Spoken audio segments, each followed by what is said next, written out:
విజయసాయిరెడ్డి పాపం A1 విశాఖపట్నం అంతా దోచేసిన వ్యక్తి ఉంటాడా లేదో తెలియదు, రేపెవరో తెలియదు, ఎల్లుండెవరో తెలియదు. అందుకే మీరు చూస్తే ఎక్కడికక్కడ ఇక్కడే ఒక నాయకుడు ఉన్నాడు, మొన్నటి వరకు ఎగిరిగిరి పడ్డాడు ఇక్కడ నెల్లూరు నడివీధుల్లో. అవునా కాదా అని మిమ్మల్ని అడుగుతున్నా. ఆయన మంత్రిగా ఉన్నప్పుడు ఒంటి మీద బట్టలు కూడా ఆగలేదు, కన్ను మిన్ను కానరాలేదు. మన కర్మ ఆయన కూడా మంత్రి అయిపోయాడు. మొన్న బదిలీలో ఒక్క తన్నుదంతే పక్క జిల్లా కాదు 3 జిల్లాలకు అవతల పోయి పడిపోయాడు. అవునా కాదా అని మిమ్మల్ని అడుగుతున్నా. ఒకప్పుడు అనేవాడు బుల్లెట్ దిగిందా లేదా నాడు డైలాగులు, ఇప్పుడు బుల్లెట్ కరెక్ట్ గా దిగింది. అవునా కాదా? రేపు దిగుతుంది. పల్నాడులో బుల్లెట్ కరెక్ట్ గా దిగి మళ్ళీ తిరుగు తప్పాలలో ఎక్కడికి వస్తాడు? ఎక్కడికి వస్తాడు? చెన్నై పోతాడు. అంటే ఈ రోజు ఉంది, రేపు ఉంది, ఎల్లుండుంది. ఖబర్దార్ జాగ్రత్తగా ఉండమని వైఎస్ఆర్ నాయకుల్ని హెచ్చరిస్తున్నా. 6 మంది ఎంపీలు ఆ పార్టీ వదిలేశారు. మా వల్ల కాదు, మేము పోటీ చేయమన్నారు. ఇంకో పక్క చూస్తే 10 మంది ఎమ్మెల్యేలు పారిపోయారు. 5-6 మంది ఎమ్మెల్సీలు 4 ఏళ్ళు 5 ఏళ్ళు ఎమ్మెల్సీలుగా ఉంటే ఈయనతో లాభం లేదు, ఈ రాష్ట్రం నాశనం అయిపోతా ఉంది, నా పదవి కంటే రాష్ట్ర భవిష్యత్తు ముఖ్యమని పార్టీకి రాజీనామా చేసి వచ్చే పరిస్థితి వచ్చేశారు. కందుకూరు సీటు ఇప్పటికి 3 సార్లు మార్చారు.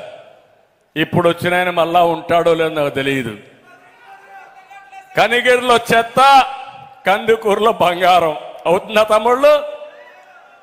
ఆడ చెత్త, ఇక్కడ బంగారం కానీ లేకపోతే సెంటు కానీ సువాసన వస్తుంది అనుకుంటున్నారు ప్రజలు మోసం చేయడానికి.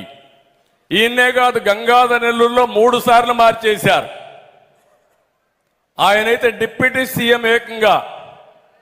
అలాంటి పదవి ఇచ్చిన వ్యక్తికే దిక్కులే సీటు. ఇంకో పక్క చూస్తే మంగళగిరిలో 3 సార్లు మార్చారు. ఇప్పుడు కూడా గ్యారంటీ లేదు, మళ్ళా మార్చచ్చు. ఇవన్నీ చూస్తా ఉంటే పాపం కార్యకర్తలు రోజు ఫ్లెక్సీలు వేసుకుంటున్నారు వాళ్ళ ఫోటోతో. మళ్ళా సాయంత్రానికి తీసేస్తే మళ్ళా ఫ్లెక్సీ మార్చేస్తున్నారు.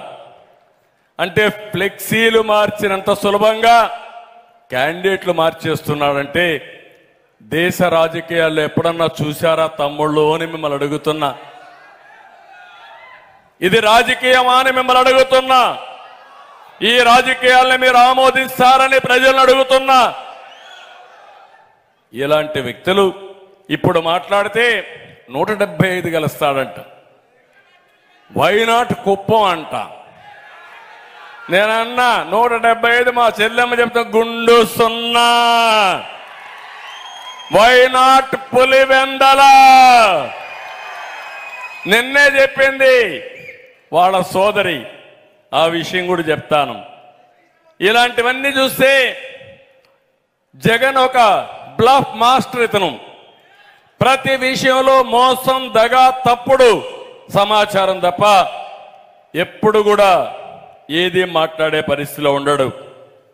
మీరు ఒకసారి చూడండి, సిద్ధం మీటింగ్ అంటాడు, ప్రజలు నవ్వుకున్నా లెక్క చేయకుండా ముందుకు పోతాడు. మీటింగ్ పెడితే స్కూల్స్ అన్ని సెలవులు, అక్కడి నుంచి అన్ని బస్సులు ఈయనకే ఇవ్వాలా. 5 జిల్లాల్లో ఉండే బస్సులన్నీ ఈయనకే ఇవ్వాలి. మనం మీటింగ్ పెడితే మనం డబ్బులు కట్టిన బస్సులు ఇవ్వరు. కానీ ఈయన మీటింగ్ పెడితే మాత్రం డబ్బులు కట్టకపోయినా 5-6 జిల్లాల నుంచి బస్సులన్నీ సేకరించి ఊడిగం చేస్తున్నారు ఆర్టీసీ. ఖబర్దార్ జాగ్రత్తగా ఉండండి. ఎందుకు ఇవ్వలేదో రేపు నువ్వు ఎక్స్ప్లెనేషన్ నాకు ఇచ్చే పరిస్థితిలో వస్తావు. 2 నెలలే, 40 రోజులే టైం. ఆ తర్వాత చెప్తా మీ కథ. అందరికీ చట్టం అందరికీ ఒకటే.